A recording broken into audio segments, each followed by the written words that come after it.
എല്ലാവർക്കും നമസ്കാരം. ഐപ്ലസിന്റെ പുതിയൊരു വീഡിയോയിലേക്ക് സ്വാഗതം. അപ്പോൾ നമ്മൾ എന്തായാലും ഇന്ന് സയന്റിഫിക് ഓഫീസർ ഇൻ ഫിസിക്സ് നമ്മളപ്പോൾ ആദ്യത്തെ മൊഡ്യൂൾ സ്റ്റാർട്ട് ചെയ്യുകയാണ്. അപ്പോൾ ക്ലാസിക്കൽ മെക്കാനിക്സ് ആണ് നമ്മുടെ ഏറ്റവും ആദ്യത്തെ മൊഡ്യൂൾ. അപ്പോൾ അതിൽ തന്നെ പഠിക്കാനുള്ളത് നമുക്ക് ആദ്യം ജനറലൈസ്ഡ് കോർഡിനേറ്റും അതുപോലെ കൺസ്ട്രെയിൻറ്റുകളെ കുറിച്ചിട്ടാണ്. അപ്പോൾ ആദ്യം തന്നെ ഞാൻ നമ്മളുടെ റെഫറൻസ് പുസ്തകങ്ങൾ പറയാം. എൻ്റെ ഉണ്ട് രണ്ട് പുസ്തകങ്ങളാണ് നമ്മൾ നോക്കുന്നത്. ഒന്ന് അരുൾദാസ് സാറിൻ്റെ പുസ്തകം, നമ്മൾ ഡിഗ്രി ക്ലാസ്സിലും PG ക്ലാസ്സിലൊക്കെ പഠിക്കുന്നതാണ്, ക്ലാസിക്കൽ മെക്കാനിക്സ് ബൈ അരുൾദാസ്. ആ പുസ്തകം നമ്മൾ നോക്കുന്നുണ്ട്. Then classical mechanics by JC Upadhyaya, നല്ലൊരു പുസ്തകമാണ്. നമ്മൾ റൊട്ടേഷൻ മോഷനൊക്കെ വരാൻ നേരത്തെ ഈ പുസ്തകമാണ് റെഫർ ചെയ്യുന്നത്. ആദ്യത്തെ ഭാഗങ്ങൾ കൺസ്ട്രെയിൻ്റ് ഒക്കെ നമ്മൾ അരുൾദാസ് സാറിൻ്റെ ആണ് നോക്കുന്നത്. ദെൻ ഓൾസോ വേറൊരു പുസ്തകം കൂടിയുണ്ട്, അതായത് പുസ്തകം എന്ന് പറയാൻ പറ്റുന്നത് ഗൈഡാണ്, classical mechanics and theory of relativity, P. Vivekananda sir. ഇത് ഞാൻ പഠിച്ച അതുൽ പ്രസാദ്, ഞാൻ പഠിച്ച കാലത്തുള്ള എൻ്റെ ഗൈഡാണിത്, ഡിഗ്രി കാലത്തിലുള്ളതാണ്. അപ്പോൾ 5th സെമസ്റ്ററിൽ BSc ഫിസിക്സിൽ പഠിച്ചതാണ്. ക്ലാസിക്കൽ മെക്കാനിക്സ് റിലേറ്റിവിറ്റിയും ചേർന്നിട്ടുള്ളതാണ്. അപ്പോൾ പലപ്പോഴും നമുക്ക് പ്രോബ്ലംസ് ഒക്കെ എടുക്കാൻ വേണ്ടിയിട്ട് ഈ ഒരു പുസ്തകം, ഇപ്പോൾ ഈ പുസ്തകം അവൈലബിൾ അല്ല, കാരണം സിലബസ് ഒക്കെ മാറിയപ്പോഴത്തേക്ക് ഇതങ്ങ് മാറി. ഇപ്പോൾ ശരിക്കും വേറെയാണ് സിലബസിൻ്റെ അകത്ത് വരുന്നത്, മെത്തഡോളജിയും ക്ലാസിക്കൽ മെക്കാനിക്സും ആണ്. അപ്പോൾ അത്രയും ഡീറ്റെയിൽ ആയിട്ട് കണ്ടന്റ് ഇല്ല. പക്ഷേ ഇത് അന്ന് സൂക്ഷിച്ച് വെച്ചുകൊണ്ട് ഇപ്പോൾ നമുക്ക് ക്ലാസ്സുകൾ ചെയ്യാൻ ഉപകാരമാകുന്നുണ്ട്. ഓക്കെ, ദെൻ ഓൾസോ ഞാൻ പഠിച്ച എൻ്റെ നോട്ട്, എൻ്റെ PG ക്ലാസ്സുകളിൽ പഠിച്ച നോട്ടുകൾ, ഞാൻ പ്രിപ്പയർ ചെയ്ത നോട്ടുകൾ, CSIR വേണ്ടി പ്രിപ്പയർ ചെയ്ത കാര്യങ്ങൾ, ഇതൊക്കെയാണ് നമ്മുടെ റെഫറൻസ് ആയിട്ട് നമ്മൾ നോക്കുന്നത്. അപ്പോൾ എന്തായാലും നമുക്ക് തുടങ്ങാം. യെസ്, അപ്പോൾ ഏറ്റവും ആദ്യം നമ്മൾ നോക്കുന്നത് ജനറലൈസ്ഡ് കോർഡിനേറ്റ്സ് ആണ്. Okay, generalised coordinate. അപ്പോൾ നമ്മുടെ ഒരു പാറ്റേൺ ഞാൻ പറഞ്ഞുതരാം. മുൻ വർഷങ്ങളിലൊക്കെ പണ്ടൊക്കെ നമുക്ക് കുറേ പ്രോബ്ലംസ് മാത്രം ചെയ്ത് കഴിഞ്ഞാൽ ചോദ്യങ്ങൾ കിട്ടുമായിരുന്നു, ആൻസർ കിട്ടുമായിരുന്നു. പക്ഷേ ഇപ്പം അങ്ങനെയല്ല. ഈ പുസ്തകത്തിൽ എഴുതിയിരിക്കുന്ന വരികളിൽ നിന്നും ചോദ്യങ്ങൾ ചോദിക്കുന്നുണ്ട്, ഡാഷ് ഒക്കെ ഇട്ടിട്ട് ചോദ്യങ്ങൾ ചോദിക്കുന്നുണ്ട്. പഴയ ക്വസ്റ്റ്യൻ പേപ്പർ പലതിലും ഞാൻ കണ്ടത് അങ്ങനെ. അപ്പോൾ അതുകൊണ്ട് ആ രീതിയിൽ പോകണം. അതായത് ഒരുപാട് പ്രോബ്ലം എഴുതുക എന്നുള്ള സ്കില്ലല്ല, കണ്ടന്റ് അറിയുക എന്നുള്ള രീതിയിലാണ് പോകേണ്ടത്. അപ്പോൾ അതുകൊണ്ട് തന്നെയാണ് ഈ പുസ്തകങ്ങൾ ഞാൻ പ്രത്യേകം പറഞ്ഞ ആ പുസ്തകങ്ങൾ റെഫറൻസ് ആക്കി വെച്ചുകൊണ്ട് തന്നെ ക്ലാസ്സുകൾ ചെയ്യുന്നത്. യെസ്, അപ്പോൾ കം ടു ദ പോയിന്റ്. നമ്മൾ പറയാൻ പോകുന്നത് ജനറലൈസ്ഡ് കോർഡിനേറ്റ് കുറിച്ചിട്ടാണ്. അപ്പോൾ എഴുത്തൊക്കെ കൃത്യമായിട്ട് ഞാൻ പറയും, പക്ഷെ അതിന് മുമ്പ് സിമ്പിളായിട്ട് കാര്യം എന്താണെന്ന് പറഞ്ഞുതരാം. ജനറലൈസ്ഡ് കോർഡിനേറ്റ് എന്ന് പറഞ്ഞു കഴിഞ്ഞാൽ നമ്മളിപ്പോൾ ഒരു പോയിന്റ് റെപ്രസെന്റ് ചെയ്യണമെങ്കിൽ X കോർഡിനേറ്റ് വേണം, Y കോർഡിനേറ്റ് വേണം, Z കോർഡിനേറ്റ് വേണം. കാർട്ടീഷ്യൻ കോർഡിനേറ്റ് നമ്മൾ പറയുന്ന കാര്യങ്ങളാണ്. അപ്പോൾ ശരിക്കും പറഞ്ഞു കഴിഞ്ഞാൽ ഇപ്പോൾ ഞാൻ ഉദാഹരണം പറയാനാണെങ്കിൽ ഇപ്പോൾ നമ്മളിപ്പോൾ ഒരു XYZ പ്ലെയിൻ ഒരു സ്പേസ് എടുത്തു കഴിഞ്ഞാൽ രണ്ട് പോയിന്റുകൾ, ഇവിടെ ഒരു പോയിന്റ്, ഇവിടെ ഒരു പോയിന്റ്. അപ്പോൾ നിങ്ങൾ ഈ പോയിന്റുകൾ റെപ്രസെന്റ് ചെയ്യാൻ പറയുകയാണെങ്കിൽ നമ്മൾ എന്താണ് X1, Y1, Z1 എന്ന് എഴുതും. ഇവിടെയാണെങ്കിൽ നിങ്ങൾ X2, Y2, Z2 എന്ന് എഴുതും. അപ്പോൾ ശരിക്കും പറഞ്ഞാൽ ഈ രണ്ട് പോയിന്റുകൾ കണക്ട് ചെയ്തിട്ടുള്ള ഒരു റിജിഡ് ബോഡി ആണെങ്കിൽ അവിടെ എന്ത് വേണം? 6 കോർഡിനേറ്റുകൾ നമുക്ക് റെപ്രസെന്റ് ചെയ്യാൻ വേണം. നോർമലി 6 കോർഡിനേറ്റ് നമുക്ക് വേണം. ഓക്കെ, പക്ഷെ ജനറലൈസ്ഡ് കോർഡിനേറ്റ് എന്ന് പറഞ്ഞു കഴിഞ്ഞാൽ നമ്മൾ ജനറലൈസ് ചെയ്തുകൊണ്ട് കോർഡിനേറ്റുകൾ പറയുകയാണ്. ഇതുകൊണ്ടുള്ള ഉദ്ദേശം എന്താണെന്ന് ചോദിച്ചു കഴിഞ്ഞാൽ നമുക്ക് കോർഡിനേറ്റുകളുടെ എണ്ണത്തെ കുറയ്ക്കാനായിട്ട് സാധിക്കും. അതെന്തിനാണ് ഈ കോർഡിനേറ്റുകളുടെ എണ്ണം കുറയ്ക്കുന്നത്? കൂടുതൽ കോർഡിനേറ്റ് ഉണ്ടെങ്കിൽ നല്ല ഭംഗിയായിട്ട് നമുക്ക് കാണാൻ പറ്റില്ലേ എന്ന് നിങ്ങൾക്ക് തോന്നാം. പക്ഷെ മനസ്സിലാക്കുക, കോർഡിനേറ്റുകൾ നമ്മുടെ കയ്യിലുണ്ടെങ്കിൽ ആ കോർഡിനേറ്റ് വെച്ചുകൊണ്ട് ആ ഒബ്ജക്റ്റിന്റെ മൂവ്മെന്റ്, അല്ലെങ്കിൽ ആ ഒബ്ജക്റ്റിന്റെ പ്രോപ്പർട്ടീസ്, അല്ലെങ്കിൽ ആ ഒബ്ജക്റ്റുമായിട്ട് ബന്ധപ്പെട്ട് നിൽക്കുന്ന മറ്റ് ഇക്വേഷൻസ് ഓഫ് മോഷൻ, ഇതെല്ലാം നമുക്ക് ഡിറൈവ് ചെയ്യാൻ പറ്റണം. അപ്പോൾ കോർഡിനേറ്റുകളുടെ എണ്ണം കുറവാണെങ്കിൽ നമുക്ക് വളരെ ഈസി ആയിട്ട് ആ ഒബ്ജക്റ്റിന്റെ ഇക്വേഷൻസ് ഓഫ് മോഷൻ ഡിറൈവ് ചെയ്യാനും അതുമായിട്ട് ബന്ധപ്പെട്ട സൊല്യൂഷനുകൾ വളരെ ഈസി ആയിട്ട് ചെയ്യാനുമായിട്ട് നമുക്ക് സാധിക്കും. അതാണ് ജനറലൈസ്ഡ് കോർഡിനേറ്റുകളുടെ ഉദ്ദേശം. അതായത് എ സെറ്റ് ഓഫ് കോർഡിനേറ്റ്, ഒരു സെറ്റ് ഓഫ് കോർഡിനേറ്റ് ആണ്. സാധാരണ നമ്മൾ പറയുന്ന പോലെയല്ല, മിനിമം നമ്പർ ഓഫ് കോർഡിനേറ്റുകളാണ് ജനറലൈസ്ഡ് കോർഡിനേറ്റുമായിട്ട് ബന്ധപ്പെട്ട് നമുക്ക് പറയാൻ സാധിക്കുന്നത്. വളരെ ഈസി ആയിട്ട് ഒരു ഉദാഹരണം ഞാൻ കൃത്യമായിട്ട് നിങ്ങളെ കാണിച്ചു തരാം. അതായത് സിമ്പിൾ പെൻഡുലം നിങ്ങൾക്ക് അറിയാമല്ലോ. സിമ്പിൾ പെൻഡുലം അല്ലേ? സിമ്പിൾ പെൻഡുലം ഇങ്ങനെ ഓസിലേറ്റ് ചെയ്യും, ശരിയല്ലേ? ഓസിലേറ്റ് ചെയ്യും അല്ലേ? അപ്പോൾ ഒരു സിമ്പിൾ പെൻഡുലം ഇങ്ങനെ ഓസിലേറ്റ് ചെയ്യുന്ന സമയത്ത് സാധാരണ രീതിയിൽ നമുക്ക് കോർഡിനേറ്റുകളാണെങ്കിൽ X കോർഡിനേറ്റ് അല്ലെങ്കിൽ X1, Y1 എന്ന് നമുക്ക് വേണേൽ എഴുതാം. X1, Y1 simple പെൻഡുലാണ്, spherical pendulum അല്ല. X1, Y1 എന്ന് എഴുതാം. അപ്പോൾ നമുക്ക് പറയും സാധാരണ കാർട്ടീഷ്യൻ കോർഡിനേറ്റ് X1, Y1 ആണ്. ആ ബോബിന്റെ പോയിന്റ് കാണിക്കാൻ നമ്മൾ ഉപയോഗിക്കുന്നത്. പക്ഷേ ഇവിടെ തീറ്റ എന്ന് പറഞ്ഞ സാധനം ഡിഫൈൻ ചെയ്ത് കഴിഞ്ഞാൽ ആ ബോബിന്റെ മൂവ്മെന്റ് കംപ്ലീറ്റ് ആയിട്ട് നമുക്ക് പറയാനായിട്ട് സാധിക്കും. പിടികിട്ടുന്നുണ്ടോ? അതായത് X1, Y1 കൊണ്ട് പറയാൻ സാധിക്കുന്ന അതേ കാര്യങ്ങൾ തന്നെ നമുക്ക് ഈ പറയുന്ന തീറ്റയിലും പറയാൻ സാധിക്കും. അങ്ങനെയാണെങ്കിൽ തീറ്റ എന്ന് പറയുന്നത് ഇവിടുത്തെ ജനറലൈസ്ഡ് കോർഡിനേറ്റ് ആണ്. എന്താണ്? തീറ്റ എന്ന് പറയുന്നത് ജനറലൈസ്ഡ് കോർഡിനേറ്റ് ആണ്. അപ്പോൾ X1, Y1 എന്ന് പറയുമ്പോൾ 2 കോർഡിനേറ്റ് ഉണ്ടല്ലോ നോർമലി. പക്ഷെ ജനറലൈസ്ഡ് കോർഡിനേറ്റ് പറയുമ്പോൾ ഒറ്റ കോർഡിനേറ്റേ ഉള്ളൂ. And that coordinate is known as generalised coordinate which is theta. പിടികിട്ടിയോ? അതായത് കോർഡിനേറ്റുകളുടെ എണ്ണം നമുക്ക് കുറച്ചുകൊണ്ട് വളരെ ഈസി ആയിട്ട് ഇക്വേഷൻസ് ഓഫ് മോഷനുകളും അതുമായിട്ട് ബന്ധപ്പെട്ട സൊല്യൂഷനുകളും ചെയ്യാനായിട്ട് ജനറലൈസ്ഡ് കോർഡിനേറ്റ് കൊണ്ട് സാധിക്കും എന്നുള്ളതാണ് ചുരുക്കത്തിലുള്ള കാര്യം. ഓക്കെ, ഇനി നമുക്കൊന്ന് വായിച്ചാലോ? വായിക്കാം.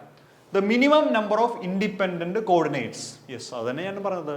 Minimum number of independent coordinates. അത് പ്രത്യേകം ശ്രദ്ധിക്കുക. Independent coordinates or variables which is required to describe the motion of a dynamical system is called generalized coordinate. പിടികിട്ടുന്നുണ്ടോ? അതായത് ഒരു സിസ്റ്റത്തിന്റെ മൂവ്മെന്റ് കൃത്യമായിട്ട് ഡിഫൈൻ ചെയ്യാൻ പറ്റുന്ന കുറഞ്ഞ നമ്പർ ഓഫ് കോർഡിനേറ്റുകളെ പറയുന്ന പേരാണ് ജനറലൈസ്ഡ് കോർഡിനേറ്റ്. ഇവർ പരസ്പരം ഇൻഡിപെൻഡന്റ് ആയിരിക്കണം, ഒന്ന് മറ്റൊന്നിനുമായിട്ട് ഡിപ്പെൻഡ് ചെയ്യാൻ പാടില്ല. they should be independent. Okay, then നോക്കുക. For a system having n particles, the number of independent coordinates, നമ്മൾ ഡിഗ്രീസ് ഓഫ് ഫ്രീഡം എന്ന് പറഞ്ഞൊരു കാര്യം കുറച്ച് കഴിയുമ്പോൾ പഠിക്കും. അപ്പോൾ ഇവിടെ ഞാൻ പറയുന്നത് എന്താണെന്ന് വെച്ച് കഴിഞ്ഞാൽ ഡിഗ്രീസ് ഓഫ് ഫ്രീഡത്തിൽ ഉപയോഗിക്കുന്ന ഇക്വേഷനും ജനറലൈസ്ഡ് കോർഡിനേറ്റിൽ ഉപയോഗിക്കുന്ന ഇക്വേഷനും ഒന്ന് തന്നെയാണ്. അപ്പോൾ ഇവിടെ ശ്രദ്ധിക്കുക, ഒരു സിസ്റ്റത്തിൽ n പാർട്ടിക്കിളുകൾ ഉണ്ടെങ്കിൽ അവിടുത്തെ ഡിഗ്രീസ് ഓഫ് ഫ്രീഡം കണ്ടുപിടിക്കാനുള്ള equation F is equal to 3 into n minus c. എന്താണ്? F is equal to 3 into n minus c. Okay, അപ്പോൾ n പാർട്ടിക്കുലറുള്ള സിസ്റ്റം ആണെങ്കിൽ ആ സിസ്റ്റവുമായി ബന്ധപ്പെട്ട് നിൽക്കുന്ന ഡിഗ്രീസ് ഓഫ് ഫ്രീഡം എത്രയാണെന്ന് ചോദിച്ചാൽ ഉത്തരം എന്ത് പറയണം? F is equal to 3n minus c. Okay, degrees of ഫ്രീഡത്തെ കുറിച്ച് താഴത്തെ ഞാൻ വിശദമായിട്ട് പറയുന്നുണ്ട്, അങ്ങോട്ടൊക്കെ എത്തട്ടെ കേട്ടോ. ഇപ്പോൾ തൽക്കാലം ഇങ്ങനെ പഠിച്ചു വെക്കുക. Degrees of freedom F is equal to 3n minus c. Okay, എന്തുകൊണ്ടാണ് ഇവിടെ ഡിഗ്രീസ് ഓഫ് ഫ്രീഡം ഞാൻ പറയുന്നത്? കാരണം ഡിഗ്രീസ് ഓഫ് ഫ്രീഡം എത്രയാണോ ആ എണ്ണം തന്നെയാണ് പലപ്പോഴും ജനറലൈസ്ഡ് കോർഡിനേറ്റുകളുടെ എണ്ണമായിട്ട് നമുക്ക് പറയേണ്ടി വരുന്നത്. ഓക്കെ, ദെൻ n എന്ന് വെച്ചാൽ നമ്പർ ഓഫ് പാർട്ടിക്കിൾസ് ആണ്, c എന്ന് വെച്ചാൽ കൺസ്ട്രെയിൻഡ് ആണ്. കൺസ്ട്രെയിൻഡ് എന്താണെന്നും പുറകെ പറയാൻ. Okay, then F is minimum number, then it is called as generalized coordinate. അപ്പോൾ ഡിഗ്രീസ് ഓഫ് ഫ്രീഡം എപ്പോഴാണോ മിനിമം ആയിട്ട് വരുന്നത് അങ്ങനെയാണെങ്കിൽ നമുക്ക് അവയെ ജനറലൈസ്ഡ് കോർഡിനേറ്റ് എന്ന് കൃത്യമായിട്ട് ഡിഫൈൻ ചെയ്യാൻ സാധിക്കും. ഓക്കെ, ദെൻ പ്രോപ്പർട്ടീസ് നോക്കാം. അപ്പോൾ ഞാൻ നേരത്തെ പറഞ്ഞു, നമ്മൾ ഈ പുസ്തകം പഠിക്കുന്ന സമയത്ത് അതിലുള്ള ഒരുവിധപ്പെട്ട എല്ലാ കാര്യങ്ങളും ഇതിലേക്ക് ഉൾപ്പെടുത്താൻ നമ്മൾ ശ്രമിക്കാറുണ്ട്. അപ്പോൾ അതുകൊണ്ടാണ് ഞാൻ എല്ലാ കാര്യങ്ങൾക്കും പ്രോപ്പർട്ടീസ് ഇങ്ങനെ പറയുന്നുണ്ട്. കാരണം എ ശരിയാണ്, ബി ശരിയാണ്, സി ശരിയാണെന്നൊക്കെ പറഞ്ഞ ചോദ്യങ്ങൾ ചോദിച്ചു കഴിഞ്ഞാൽ ഈ പ്രോപ്പർട്ടീസ് ആയിരിക്കും അതിൻ്റെ അകത്ത് കടന്നുകൂടുന്നത്. അപ്പോൾ നമുക്ക് ജനറലൈസ്ഡ് കോർഡിനേറ്റുകളുടെ പ്രോപ്പർട്ടീസ് നോക്കാം. ഇതിൻ്റെ അകത്ത് ഞാൻ കൺസ്ട്രെയിൻഡ് പറഞ്ഞു, ഡിഗ്രീസ് ഓഫ് ഫ്രീഡം ഒക്കെ പറഞ്ഞു. അതൊന്നും തലയിൽ കയറ്റണ്ട, അത് നമുക്ക് പുറകെ പറയാം, പുറകെ ഞാൻ പറയുന്നുണ്ട്. അപ്പോൾ ഇവിടെ മനസ്സിലാക്കേണ്ട കാര്യം എന്താണെന്ന് ചോദിച്ചു കഴിഞ്ഞാൽ നമ്മൾ ജനറലൈസ്ഡ് കോർഡിനേറ്റുകളുടെ പ്രോപ്പർട്ടീസിനെ കുറിച്ചിട്ടാണ് പറയാൻ പോകുന്നത്. Okay, come to the point. The generalised coordinate need not necessary have the dimension of length. They can be angle, force, velocity, acceleration, latitude etcetera. അപ്പോൾ ജനറലൈസ്ഡ് കോർഡിനേറ്റ് എന്ന് പറയുമ്പോഴേ മനസ്സിൽ അത് ലെങ്ത് ആവണം എന്നൊന്നുമില്ല, അത് ആംഗിളുകളാവാം. അതുകൊണ്ടാണ് നേരത്തെ തീറ്റ, സിമ്പിൾ പെൻഡുലത്തിന്റെ കേസിൽ തീറ്റയാണ് ജനറലൈസ്ഡ് കോർഡിനേറ്റ് എന്ന് പറയുന്നത്. അപ്പോൾ ആംഗിൾ ആവാം, വെലോസിറ്റി ആവാം, ആക്സിലറേഷൻ ആവാം, ലാറ്റിറ്റ്യൂഡ് ആവാം, അങ്ങനെ എന്ത് വേണമെങ്കിലും ജനറലൈസ്ഡ് കോർഡിനേറ്റുകളായിട്ട് വരാം. പിടികിട്ടുന്നുണ്ടോ? ലെങ്ത് വരണമെന്നില്ല, അതാണ് point. Okay, then they can be of any dimension, എന്ത് ഡയമെൻഷനും വരാം. Then generalised coordinate are not restricted by any constraints. എന്താണ്? Generalised coordinate are not restricted by constraints. കൺസ്ട്രെയിൻറ്റുകൾ കൊണ്ട് ഒരിക്കലും ജനറലൈസ്ഡ് കോർഡിനേറ്റുകളെ റെസ്ട്രിക്റ്റ് ചെയ്യാനായിട്ട് സാധിക്കില്ല. ഇപ്പം ഈ പോയിന്റ് ഇവിടെ ഇതുപോലെ പഠിക്കുക. കൺസ്ട്രെയിൻറ്റ് പറയുമ്പോൾ നിങ്ങൾക്കിത് ക്ലിയർ ആയിക്കോളും, പുറകിൽ പറയാം. ഓക്കെ, അപ്പോൾ പോയിന്റ് ഇത്രയേ ഉള്ളൂ. Generalised coordinate are not restricted by constraints. Okay, then generalized coordinate are not limited to Cartesian coordinate. They may be more suitable for describing the configuration of the specific system. അപ്പോൾ Cartesian കോർഡിനേറ്റിലേക്ക് generalised കോർഡിനേറ്റുകൾ നമ്മൾ limit ചെയ്യുന്നില്ല. അടുത്ത point എന്താണ്? Time never be included in generalised coordinate. Time എന്ന് പറയുന്നത് generalised കോർഡിനേറ്റിൽ ഇൻക്ലൂഡ് ചെയ്യുന്ന ഒരു കാര്യമല്ല. So time never be included in the generalised coordinate. ഞാനിങ്ങനെ പറഞ്ഞു പോകുന്നെങ്കിലും ഓരോ കാര്യങ്ങളും വളരെ ഇമ്പോർട്ടൻ്റ് ആണ്, കാരണം ഒരു മാർക്ക് നമുക്ക് പോകാൻ പാടില്ല. അടുത്തത്, using these coordinate both translation and rotation changes can be represented. Translation ചേഞ്ചും, അതായത് ഇങ്ങനെയുള്ള മൂവ്മെൻ്റ് ആണ് ട്രാൻസ്ലേഷൻ ചേഞ്ച്.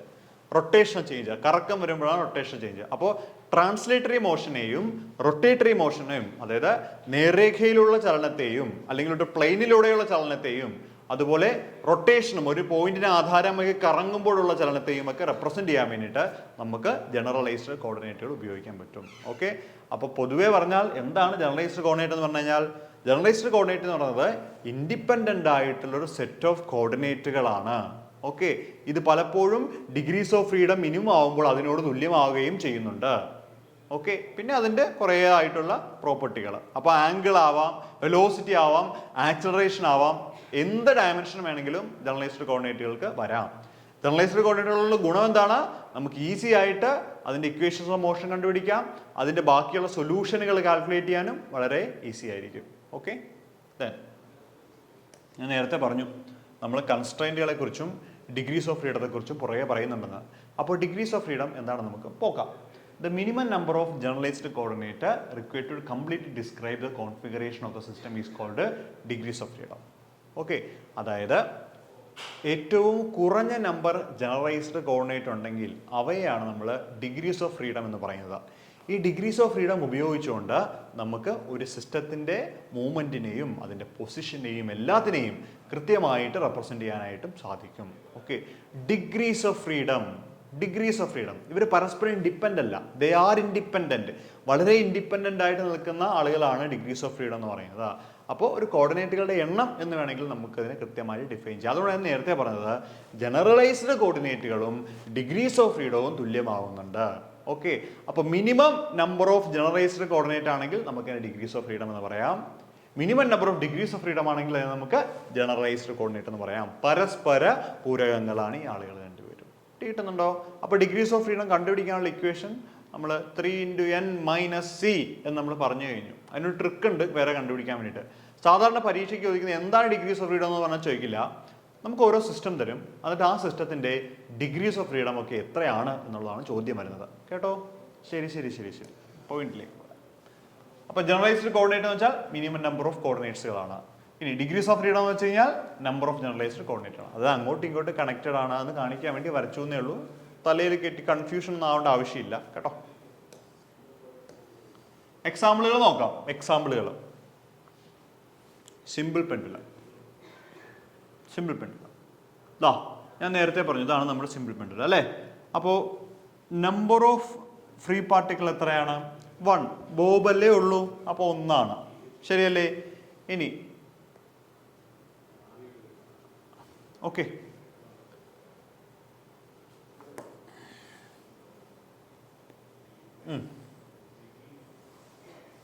ഒരു പോയിന്റ്, ഒരു കാര്യം കൂടി നമുക്ക് പറയാം. ഞാനത് എനിക്ക് തോന്നുന്നു അടുത്തതിൽ പറയുന്നതായിരിക്കും കുറച്ചുകൂടെ ഭംഗിയെന്ന് തോന്നുന്നു കേട്ടോ. ഞാൻ ഈ ഡിഗ്രീസ് ഓഫ് ഫ്രീഡം കൂടി ഒന്നുകൂടെ കൃത്യമായിട്ട് പറഞ്ഞിട്ട് അതിലേക്ക് ഒന്നുകൂടെ വരാൻ പറ്റും കേട്ടോ. അതായിരിക്കും നല്ലത്. എനിക്ക് നീ കൺസ്ട്രെയിൻറ്റ് ഞാൻ കൃത്യമായിട്ട് എൻ്റെ അടുത്ത് പറഞ്ഞിട്ടില്ല, അപ്പോൾ കൺസ്ട്രെയിൻറ്റ് കൂടി പറഞ്ഞിട്ട് കൃത്യമായിട്ട് പറഞ്ഞു പോകാം നമുക്ക്. Okay, then yes, degrees of freedom, the minimum number of independent coordinate required to describe motion of a system. അപ്പോൾ ഒരു സിസ്റ്റത്തിൻ്റെ മോഷനെ ഡിസ്ക്രൈബ് ചെയ്യാൻ വേണ്ടിയിട്ടുള്ള മിനിമം നമ്പർ ഓഫ് കോർഡിനേറ്റുകളെയാണ് നമ്മൾ ഡിഗ്രീസ് ഓഫ് ഫ്രീഡം എന്ന് പറയുന്നത്.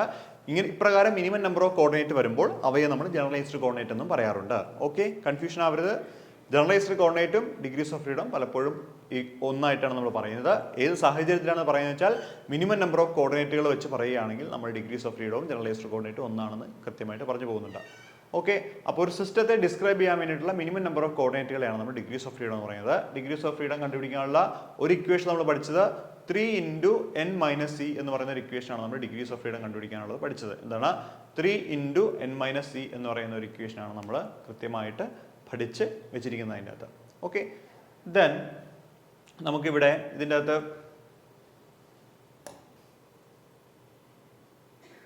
ശ്രദ്ധിക്കാം, നോക്കിക്കോളൂ.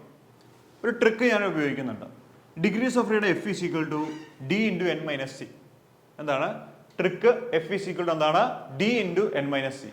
d എന്ന് വെച്ചാൽ ഡയമെൻഷൻ ആണ്. 1 ഡയമെൻഷൻ ആണെങ്കിൽ 1 എന്ന് കൊടുക്കുക, 2 ഡയമെൻഷൻ ആണെങ്കിൽ 2 എന്ന് കൊടുക്കുക, 3 ഡയമെൻഷൻ ആണെങ്കിൽ 3 എന്ന് കൊടുക്കുക. n എന്ന് വെച്ചാൽ നമ്പർ ഓഫ് പാർട്ടിക്കിളുകളാണ്. c എന്ന് വെച്ചാൽ എന്താണ്? കൺസ്ട്രെയിൻറ്റുകളാണ്. Constraint geometrical restrictions is known as constraint. Okay, അപ്പോൾ ഇതാണ് അതിൻ്റെ ഇക്വേഷൻ. അപ്പോൾ സിമ്പിൾ പെൻഡുലം ഞാൻ ഇനി പറയാം. നമ്മൾ സിമ്പിൾ പെൻഡുലം ട്രിക്ക് ഉപയോഗിച്ച് തന്നെ ചെയ്താൽ മതി. ട്രിക്ക് ഉപയോഗിച്ച് ചെയ്യുമ്പോൾ ഇതാണ് നിങ്ങളുടെ സിമ്പിൾ പെൻഡുലം. ഇതിങ്ങനെ കിടന്ന് ഓസിലേറ്റ് ചെയ്യാണ്. ഇവിടുത്തെ ആംഗിൾ തീറ്റയാണ്, ആംഗിൾ തീറ്റ. ഓക്കെ, ഇത് എത്ര ഡയമെൻഷനാ? Simple pendulum. സിമ്പിൾ പെൻഡുലം എന്ന് പറയുമ്പോൾ എന്താണ്? ഒരു എക്സ് വൈ പ്ലെയിൻ ആണ് അല്ലേ? അപ്പോൾ ശരിക്കും ഒരു എക്സ് വൈ പ്ലെയിൻ ആണ്, വൈ എക്സ് പ്ലെയിൻ ആണ്. അപ്പോൾ 2 ഡയമെൻഷൻ ആണ്. അപ്പോൾ degrees of freedom F = dimension 2. Particle എത്ര ഉണ്ട്? ഒരു ബോബല്ലേ ഉള്ളൂ. അപ്പോൾ ഇൻറ്റു 1. കൺസ്ട്രെയിൻറ്റ് ഇവിടുത്തെ കൺസ്ട്രെയിൻറ്റ് എന്ന് പറഞ്ഞു കഴിഞ്ഞാൽ ഈ ലെങ്ത് കണ്ടോ? ഈ ലെങ്ത് ആണ് ഇവിടുത്തെ കൺസ്ട്രെയിൻ്റ് ആയിട്ട് നമ്മൾ പറയുന്നത്. എന്താണ്? ഈ ലെങ്ത് ആണ് നമ്മൾ ഇവിടുത്തെ കൺസ്ട്രെയിൻ്റ് ആയിട്ട് പറയുന്നത് അല്ലേ? അതായത് ഈ ചരട് പൊട്ടിച്ച് ഇതിന് ദൂരത്തേക്ക് പോകാൻ പറ്റില്ല. ഈ വയറിൽ ഇത് റെസ്ട്രിക്റ്റഡ് ആണ്. ആ റെസ്ട്രിക്ഷനെയാണ് നമ്മൾ എന്തെന്ന് പറയുന്നത്? കൺസ്ട്രെയിൻ്റ് എന്ന് പറയുന്നത്. ഇപ്പോൾ ഒരു പശുവിന് ഒരു കയറ് കെട്ടി ഒരു മരത്തിൽ കെട്ടിയിട്ടിരിക്കുകയാണ്. ആ കയറ് പൊട്ടിച്ച് പശുവിന് ദൂരത്തേക്ക് പോകാൻ പറ്റില്ല. അപ്പോൾ നമ്മൾ പറയും ആ കയറെന്ന് പറയുന്നത് ആ പശുവിൻ്റെ കൺസ്ട്രെയിൻ്റ് ആണ് എന്ന് നമ്മൾ പറയും. പിടി കിട്ടിയോ? അപ്പോൾ ഇവിടുത്തെ കൺസ്ട്രെയിൻ്റ് ആരാ? ഈ സ്ട്രിങ് ആണ് ഇവിടുത്തെ കൺസ്ട്രെയിൻ്റ്. ഓക്കെ, ഈ സ്ട്രിങ്ങിന് പകരം ഒരു സ്പ്രിങ് ആയിരുന്നെങ്കിൽ അവിടെ കൺസ്ട്രെയിൻ്റ് വരില്ല. കാരണം സ്പ്രിങ് ഇങ്ങനെ ഓസിലേറ്റ് ചെയ്യുമല്ലോ. പിടി കിട്ടിയോ? അപ്പോൾ ചരടാണെങ്കിൽ അത് കൺസ്ട്രെയിൻ്റ് ആണ്. അപ്പോൾ ഇവിടെ എത്ര കൺസ്ട്രെയിൻ്റ് ഉണ്ടാവും? ഒരു കൺസ്ട്രെയിൻ്റ് ഉണ്ട്. അപ്പോൾ 1 കണ്ടോ? That is equal to 2 - 1 is equal to എത്ര കിട്ടി? 1. കണ്ടോ? എന്താണ്? 2 - 1 ഈസ് ഈക്വൽ ടു എന്താണ്? 1 എന്ന് കിട്ടി. ഓക്കെ, അങ്ങനെ നമുക്ക് എഴുതാനായിട്ട് പറ്റും. അപ്പം ഞാൻ തൊട്ട് മുമ്പ് അത് പറയാത്ത കാര്യം എന്ന് വെച്ച് കഴിഞ്ഞാൽ, നമ്മൾ തൊട്ട് മുമ്പ് ഒരു എഴുത്ത് കണ്ടായിരുന്നു. അത് വേറൊരു കൺസെപ്റ്റിലാണ് ആ സാധനങ്ങൾ ഇങ്ങനെ എഴുതുന്നത്. ആ കൺസെപ്റ്റ് നിങ്ങൾ നോക്കണം. കാരണം നമുക്കൊരു PSC പരീക്ഷയ്ക്ക് എഴുതാൻ പോയിരിക്കുമ്പോൾ ആ രീതിയിൽ ചിന്തിച്ച് കഴിഞ്ഞാൽ ചിലപ്പോൾ എല്ലാം ഒന്നും കിട്ടില്ല. അപ്പോൾ അതിന് ഏതെങ്കിലും ഒരു മോഡ് ഓഫ് ഓപ്പറേഷൻ മതി നമുക്ക്. അപ്പോൾ അതുകൊണ്ടാണ് ഞാൻ ഈ ട്രിക്ക് ഉപയോഗിച്ച് മാത്രം നിങ്ങൾ ഈ പറയുന്ന എല്ലാത്തിൻ്റെയും ഡിഗ്രീസ് ഓഫ് ഫ്രീഡം കണ്ടുപിടിക്കാൻ ട്രിക്ക് മാത്രം ഉപയോഗിച്ചാൽ മതി. 3 × n - c എന്ന് പറയുന്ന ഇക്വേഷൻ നിങ്ങൾ ഉപയോഗിക്കേണ്ട. ഇപ്പോൾ നിങ്ങളുടെ പരീക്ഷയ്ക്ക് ചോദിക്കുകയാണെങ്കിൽ ഡിഗ്രീസ് ഓഫ് ഫ്രീഡത്തിൻ്റെ ഇക്വേഷൻ എന്താണ്? n പാർട്ടിക്കിളുള്ള ഒരു സിസ്റ്റത്തിന് ഡിഗ്രീസ് ഓഫ് ഫ്രീഡത്തിൻ്റെ ഇക്വേഷൻ എന്താണെന്ന് ചോദിച്ചു കഴിഞ്ഞാൽ degrees of freedom F = 3 × n - c എന്ന് എഴുതുക. അതാണ് ഉത്തരം. പക്ഷേ ഒരു ഒബ്ജക്റ്റിന് ഡിഗ്രീസ് ഓഫ് ഫ്രീഡം കണ്ടുപിടിക്കാൻ പറഞ്ഞു കഴിഞ്ഞാൽ നിങ്ങൾ ഉപയോഗിക്കേണ്ടത് ഇതാണ്. F = d × n - c. Okay, d × n - കാരണം നമുക്ക് എല്ലാത്തിൻ്റെയും കിട്ടും ഇത് വെച്ചിട്ട്. പിടി കിട്ടും? ആ കൺസെപ്റ്റിൽ ആലോചിച്ചാൽ എല്ലാം നമുക്ക് കുറച്ചുകൂടി ചിന്തിക്കേണ്ടി വരും. അത്ര നമുക്ക് സമയമില്ല. നമുക്കൊരു 10 സെക്കൻഡ് അല്ലെങ്കിൽ 20 സെക്കൻഡിൽ ഉത്തരം എഴുതണം. അപ്പോൾ അതുകൊണ്ട് പ്രത്യേകം ശ്രദ്ധിക്കുക 2 ഇക്വേഷൻ. അതുകൊണ്ടാണ് ഞാനത് പറയാത്തത്. അവിടെ നിന്ന് ഇങ്ങോട്ട് പറയാത്തത് കൊണ്ടാണ് കേട്ടോ. അത് വേറൊരു രീതിയിൽ നമ്മൾ പറയേണ്ടി വരും. അത് ഞാൻ പറയുന്നില്ല. കാരണം രണ്ടും കൂടി അങ്ങോട്ടും ഇങ്ങോട്ടും കൊളാവും. അപ്പോൾ ഓർക്കുക, ഡിഗ്രീസ് ഓഫ് ഫ്രീഡം കണ്ടുപിടിക്കുന്ന ഇക്വേഷൻ ചോദിച്ചു കഴിഞ്ഞാൽ F = 3n - c. ഇതാണ് ഇക്വേഷൻ. പരീക്ഷയ്ക്ക് ഇക്വേഷൻ ചോദിച്ചാൽ ഇത് എഴുതണം. ട്രിക്ക് ഉപയോഗിച്ച് കണ്ടുപിടിക്കാൻ, അതായത് ഒരു സിസ്റ്റത്തിന്റെ ഡിഗ്രീസ് ഓഫ് ഫ്രീഡം എണ്ണം കണ്ടുപിടിക്കാനാണെങ്കിൽ F = dn - c. ഈ ഇക്വേഷൻ ഉപയോഗിച്ചിരിക്കുക. അപ്പോൾ പ്രോബ്ലം ചെയ്യണമെങ്കിൽ ഇത് ഉപയോഗിക്കുക. ഡയറക്റ്റ് ചോദിക്കുകയാണെങ്കിൽ ഇത് മാത്രം എഴുതി വയ്ക്കുക, ഓപ്ഷൻ്റെ അത്. ഓക്കെ, അതുകൊണ്ടാണ് മക്കളെ ഞാനിത് പറയാത്തത് കേട്ടോ. ഇത് നിങ്ങൾ ശ്രദ്ധിക്കേണ്ട. എനിക്ക് അതാ ഇപ്പോഴാണ് മനസ്സിലായി. രണ്ടും കൂടി നോക്കാൻ പോയി കഴിഞ്ഞാൽ കുളമായി പോകും. നമുക്കിനി ഓരോ കാര്യങ്ങളായിട്ട് ചെയ്താലോ? ചെയ്യാം. റെഡിയല്ലേ? ഓക്കെ, ചെയ്യാം. അപ്പോൾ ഞാനിവിടെ എനിക്ക് തോന്നുന്നൊരു കുറച്ചുണ്ട്, 5-6 എണ്ണം ഉണ്ട് സാധാരണ ചോദിക്കുന്ന ടൈപ്പ് ഉണ്ട്. അപ്പോൾ ഇതെല്ലാം കഴിയുമ്പോൾ നമ്മൾ ഏറ്റവും അവസാനം പ്രോബ്ലം പറയും കേട്ടോ. കഴിഞ്ഞ പ്രാവശ്യം ചോദിച്ച ചോദ്യങ്ങൾ ഈ ക്ലാസ്സിൽ നമ്മളൊരു 1/2 മണിക്കൂർ ക്ലാസ്സാണിത്. അപ്പോൾ ഈ ക്ലാസ്സിൽ നമ്മൾ കണ്ടന്റ് തീരുകയാണെങ്കിൽ താഴെ പ്രോബ്ലം ഉണ്ട്, അല്ലെങ്കിൽ അടുത്തൊരു ക്ലാസ്സിൽ നമുക്ക് പ്രോബ്ലം ചെയ്യാം. ശരി, മുൻ വർഷം ചോദിച്ചതൊക്കെ ഞാൻ ഉൾപ്പെടുത്തിയിട്ടുണ്ട്. ഓക്കെ, അപ്പോൾ കാര്യത്തിലേക്ക് വരാം. ശരി, അപ്പോൾ ഒന്നാമത്തത് നമ്മൾ എന്താ ചെയ്യാൻ പോകുമെന്ന് പറഞ്ഞുതരാം. ഇത് ഓരോ സിസ്റ്റം ഓഫ് പാർട്ടിക്കിൾസ് ആണ്. അതിൻ്റെ ഡിഗ്രീസ് ഓഫ് ഫ്രീഡം ആണ് റൈറ്റ് സൈഡിൽ എഴുതിയിരിക്കുന്നത്. അപ്പോൾ അത് കണ്ടുപിടിക്കണം.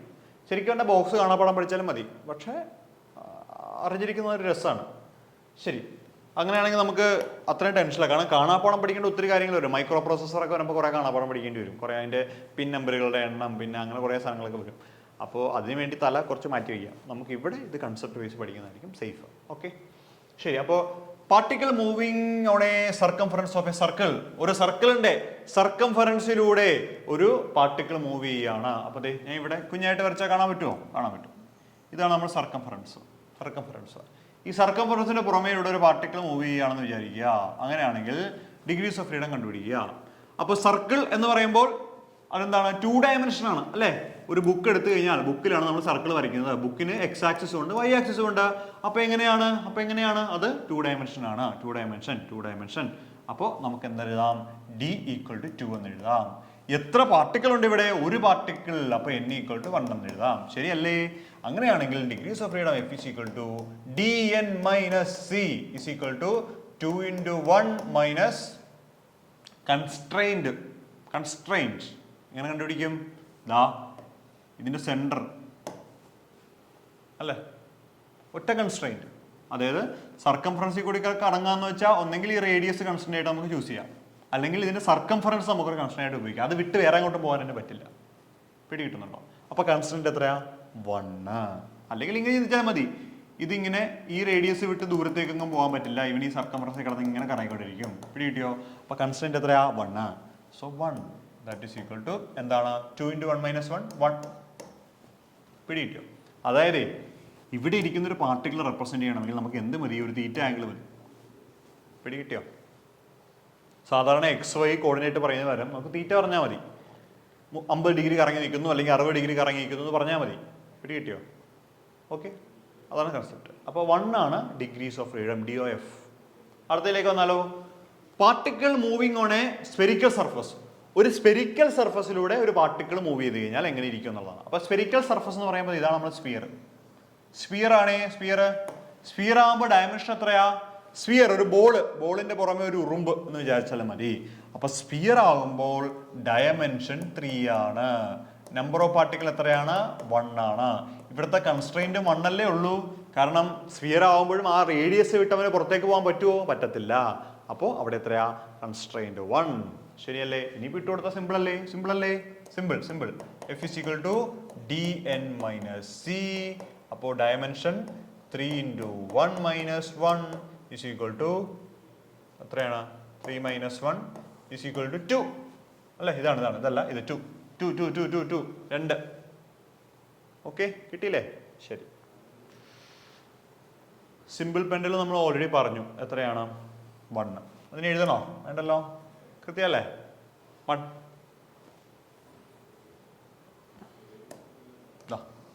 വേണമെങ്കിൽ ഒന്നുകൂടെ ചെയ്യാം.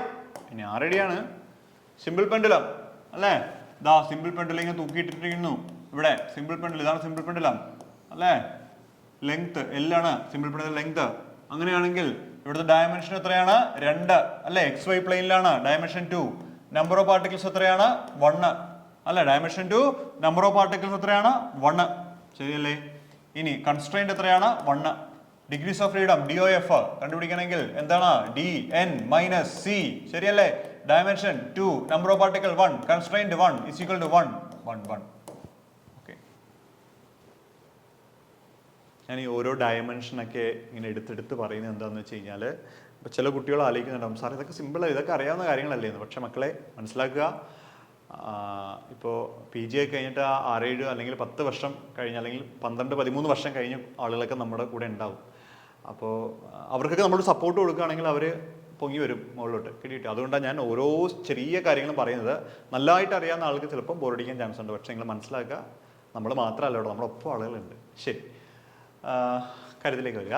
അപ്പോൾ സിമ്പിൾ പെൻഡുലത്തിൽ നമ്മൾ ഓൾറെഡി പറഞ്ഞു കഴിഞ്ഞു. ഇനി അടുത്ത് പറയാൻ പോകുന്നത് ശ്രദ്ധിക്കുക, സിമ്പിൾ അല്ല, സ്പ്രിംഗ് പെൻഡുലമാണ്. എന്താണ്? Spring pendulum. സ്പ്രിംഗ് പെൻഡുലത്തിന്റെ പ്രത്യേകത എന്താ? സ്പ്രിംഗ് പെൻഡുലം എന്ന് പറയുമ്പോൾ ഒരു സ്പ്രിങ്ങിലാണ് ഈ ബോബ് തൂക്കിയിടുന്നത്. പിടികിട്ടിയോ? സ്പ്രിങ്ങിലാണ് ബോബ് തൂക്കിയിടുന്നതെന്ന്. Theta angle. ഓക്കെ, അപ്പോൾ ഒന്ന് ആലോചിച്ച് നോക്കിയേ. ഡയമെൻഷൻ നമുക്ക് എന്തായാലും അറിയാം, ഇത് ഡയമെൻഷൻ 1, 2 ആണ്. നമ്പർ ഓഫ് പാർട്ടിക്കിൾസ് മാറില്ല, ബോബ് എണ്ണം 1 ആണ്. കൺസ്ട്രെയിന്റ് ഇവിടെ 0 ആണ്. കാരണം എന്താ? ഈ ബോബ് ഇങ്ങനെ താഴത്തേക്ക് പോവല്ലോ. നേരത്തെ അതൊരു കയറാണെങ്കിൽ ആ കയറ് അവിടെ അതുപോലെ റിജിഡായിട്ട് കിടക്കും. പക്ഷെ ഇവിടെ എന്താ? സ്പ്രിങ് ആണ്. അപ്പോൾ സ്പ്രിങ് ഇങ്ങനെ വലിയാം, താഴത്തേക്ക് ഇങ്ങനെ വലിയാനുള്ള സാധ്യതയുണ്ട്. കിട്ടിയിട്ടുണ്ടോ? അപ്പോൾ കൺസ്ട്രെയിന്റ് 0 അല്ലേ? റെസ്ട്രിക്ട് ചെയ്യുന്നുണ്ടോ? ഇങ്ങനെ മനസ്സിൽ വിചാരിച്ചാൽ മതി. ആ ഒബ്ജക്റ്റിന്റെ മോഷനെ ഒരു സ്പെസിഫിക് പാത്തിൽ റെസ്ട്രിക്ട് ചെയ്യണമുണ്ടോ എന്ന് നിങ്ങൾ ചിന്തിച്ചാൽ മതി. ഇപ്പം ഇവിടെ റെസ്ട്രിക്ട് ചെയ്യുന്നില്ല, അവൻ ഇങ്ങനെ വൈബ്രേറ്റ് ചെയ്യും, ഇങ്ങനെ കിടന്ന് കറങ്ങും, എല്ലാം ചെയ്യും. കിട്ടിയിട്ടുണ്ടോ? അപ്പോൾ കൺസ്ട്രെയിന്റ് 0 ആണ്. അപ്പോൾ degrees of freedom F is equal to dn - c is equal to 2 × 1 - 0 is equal to 2. 2 simple pendulum 1, spring pendulum 2. രണ്ടും എസ്സിലാണ് തുടങ്ങുന്നത്. ചോദ്യം കണ്ടിടണം ചാടിക്കര, അയ്യോ ഇത് സ്പ്രിംഗ് ആണ് എന്ന് പറഞ്ഞ് 2 കൊടുക്കരുത്, അല്ലെങ്കിൽ ഇത് സിമ്പിൾ ആണ് 1 എന്ന് പറഞ്ഞ് കൊടുക്കരുത്. ശ്രദ്ധിക്കുക, സിമ്പിൾ പെൻഡുലമാണോ സ്പ്രിംഗ് പെൻഡുലമാണോ എന്ന് കൃത്യമായിട്ട് ശ്രദ്ധിച്ച് ചെയ്യുക. ഓക്കെ, എക്സ്റ്റൻസിബിൾ പെൻഡുലം എന്ന് പറഞ്ഞു കഴിഞ്ഞാലും എക്സ്റ്റെൻസിബിൾ സിമ്പിൾ പെൻഡുലം എന്ന് പറഞ്ഞു കഴിഞ്ഞാലും അത് സ്പ്രിംഗ് പെൻഡുലം ആണെന്ന് മനസ്സിലാക്കി വെക്കണം കേട്ടോ. പേര് മാറ്റി ചോദിക്കും. Next one, a soap bar sliding inside a surface of a cylindrical bucket. ബക്കറ്റിൻ്റെ അകത്തുകൂടി സോപ്പ് അല്ലേ, സോപ്പ് ചന്ദ്രിക സോപ്പൊക്കെ ഇങ്ങനെ ഇഴുകി പോകത്തില്ലേ, അതാണ്. അപ്പോൾ ബക്കറ്റിൻ്റെ അകത്തുകൂടി സോപ്പ് ഇഴുകി പോകുമ്പോൾ അവിടെയും നമുക്ക് എന്ത് കണ്ടുപിടിക്കണം? ഡിഗ്രീസ് ഓഫ് ഫ്രീഡം കണ്ടുപിടിക്കണം. എന്താണ്? ഡിഗ്രീസ് ഓഫ് ഫ്രീഡം കണ്ടുപിടിക്കണം. അപ്പോൾ അവിടെയും ഇതുപോലെ തന്നെ നമ്മൾ എന്ത് ചെയ്യുക? ഡയമെൻഷൻ എഴുതുക, അതുപോലെ നമ്പർ ഓഫ് പാർട്ടിക്കിൾസ് അല്ലേ, നമ്പർ ഓഫ് പാർട്ടിക്കിൾസ് എഴുതുക, അതോടൊപ്പം തന്നെ എന്ത് ചെയ്യുക? അവിടത്തെയും കൺസ്ട്രെയിൻറ്റ് എഴുതുക. അപ്പോൾ ഡയമെൻഷൻ എത്രയാണ്? Dimension D is equal to എന്താണ്? 3 ഡയമെൻഷൻ അല്ലേ ബക്കറ്റ്? 3 dimension. Okay, number of particles എത്രയാണ്? 1. കൺസ്ട്രെയിൻറ്റ് എത്രയാണ്? 1. ആ ബക്കറ്റിലൂടെ സ്ലൈഡ് ചെയ്യുക, അപ്പോൾ ബക്കറ്റിന്റെ വശം അതാണ് അവിടുത്തെ കൺസ്ട്രെയിൻറ്റ് അല്ലേ. താഴത്തേക്ക് മേലോട്ട് പോകാൻ പറ്റില്ല, ആ ബക്കറ്റിന്റെ വശത്തുകൂടി ഇങ്ങനെ പോരും. അപ്പോൾ കൺസ്ട്രെയിൻറ്റ് 1. അപ്പോൾ degrees of freedom F is equal to dn minus c. അപ്പോൾ dimension 3, number of particles 1, constraint 1 is equal to 2. കിട്ടിയില്ലേ? 2. ഓക്കെ, ഇനി ഒരു 2 കാര്യങ്ങൾ ഇതൊന്ന് പഠിച്ചു വെച്ചാൽ മതി. ജസ്റ്റ് ഇത് പല ആസ്പെക്ട്സിൽ പറഞ്ഞിട്ടാണ് നമ്മൾ ഈ ഇതിലേക്ക് എത്തുന്നത്. ഞാൻ അതിലേക്ക് പോകുന്നില്ല, കാരണം ക്ലാസ് ഒരുപാട് ലെങ്തി ആവും. അപ്പോൾ ഇവിടെ റിജിഡ് ബോഡി എന്ന് പറഞ്ഞു കഴിഞ്ഞാൽ അതിൻ്റെ 6 ആണ് ഡിഗ്രീസ് ഓഫ് ഫ്രീഡം എന്ന് പഠിച്ചു വയ്ക്കുക. ഇനി rigid body moving in a plane, ഒരു പ്ലെയിനിലൂടെ മൂവ് ചെയ്യുകയാണെങ്കിൽ അതിൻ്റെ ഡിഗ്രീസ് ഓഫ് ഫ്രീഡം എത്രയാണ്? 5 എന്ന് മനസ്സിലാക്കി വയ്ക്കുക. ആ 2 പോയിന്റ് ജസ്റ്റ് ഒന്ന് നോക്കി വെച്ചാൽ മതി.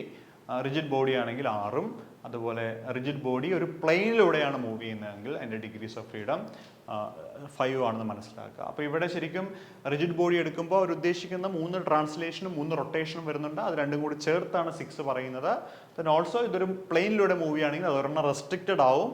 കാരണം ഒരു ആക്സിസ് Z ആക്സിസ് ആണെങ്കിൽ അത് പ്ലെയിൻ ആകുമ്പോൾ Z ആക്സിസ് ഒരെണ്ണം പോകും. അപ്പോൾ 2 ട്രാൻസ്ലേഷനും 3 റൊട്ടേഷൻ ചേർന്നിട്ടാണ് 5 എന്ന് പറയുന്ന ഡിഗ്രീസ് ഓഫ് ഫ്രീഡത്തിലേക്ക് വരുന്നത്. അപ്പോൾ ഇത് ബൈ ഹാർട്ട് പഠിക്കണം ഈ 2 കാര്യങ്ങൾ. റിജിഡ് ബോഡി ആണെങ്കിൽ 6, ഒരുപാട് പരീക്ഷയ്ക്കും കണ്ടിട്ടുണ്ട്.